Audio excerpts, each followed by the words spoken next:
as I was watching the game yesterday, I'm thinking to myself, Man United in front, beautiful. I'm doing talkSPORT tomorrow. I can actually go for Laura's throat. But here I am, 2 minutes into the show, and you're going for my throat. Sorry, you barely sat down. I know. It was a fantastic game. Good advert for the Premier League again, but not the right result for my household. Wasn't, was it? Did you guys start believing? And let me say this as a genuine Arsenal fan with a lot of doubt, because I honestly see the threat of Manchester City. I see the threat of United still, and probably a little bit of Newcastle. And I worry that we're only halfway through. So I'm not the one that sits here going, we're going to win the league.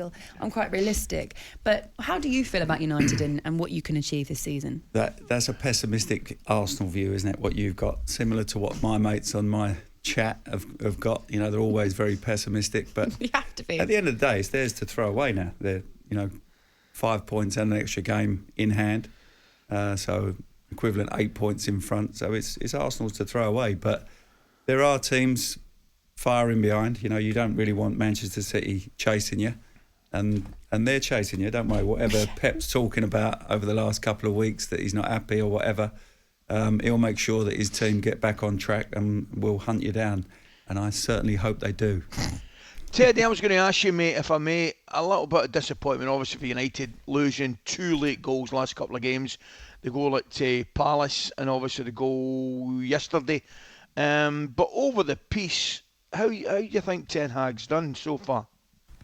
Yeah, I think he's done great, Ali. When you think they lost 4-0 at home away to Brentford earlier in the season, you thought it could be carnage throughout the season, but to get them into the top 4 position now and quite comfortably there, I think everybody at Manchester United are quite delighted with their position at this moment in time, even though they were probably very disappointed yesterday. Can I ask you, first of all, Rashford's goal, what did you make of that for 1-0? Oh, fantastic goal. I mean, he's on fire at the moment. Yeah. I mean, he's the nutmeg, first of all. It was the only way he could get past Partey.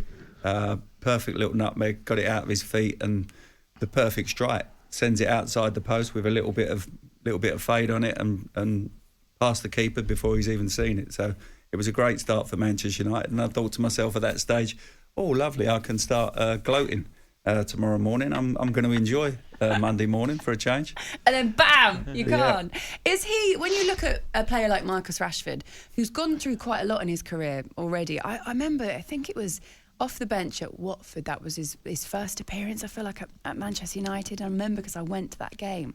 And even the United fans, half of them didn't really know who he was or what he might become. What do you think of the way that he's developed and the ups and downs his careers have taken?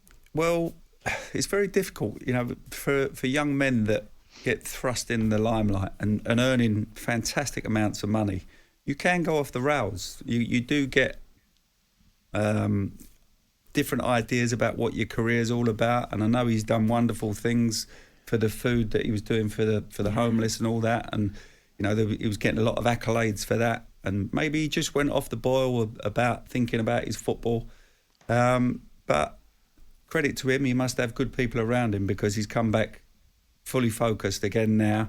He's turned his career around again, where there was a lot of question marks about him, but now he's showing exactly what the form that he showed as a youngster, and he's firing on all cylinders and scoring for fun, which is great news for Manchester United and England.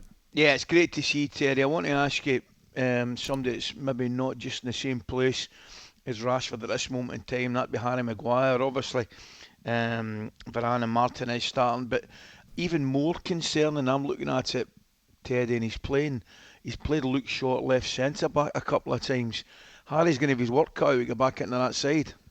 I didn't expect that question this morning, Ali. I don't mess about, mate. I don't mess about. Quick shots being chucked in as well already this morning. Yeah, I've always been a big admirer of Harry Maguire. I think you could see over the last couple of years at Manchester United, they haven't really worked on the back four, but every time he's played for England, he's never let them down. So you have to look at the bigger picture sometimes, and Manchester United have been in disarray. Your left back would be 20 yards in front of you, and your right back 25 yards behind you, and you end up defending on your own.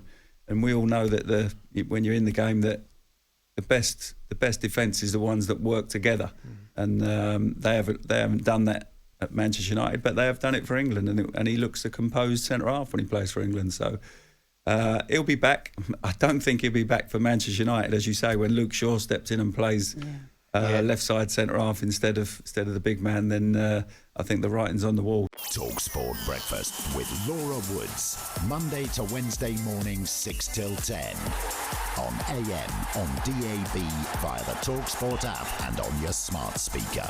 talkSPORT.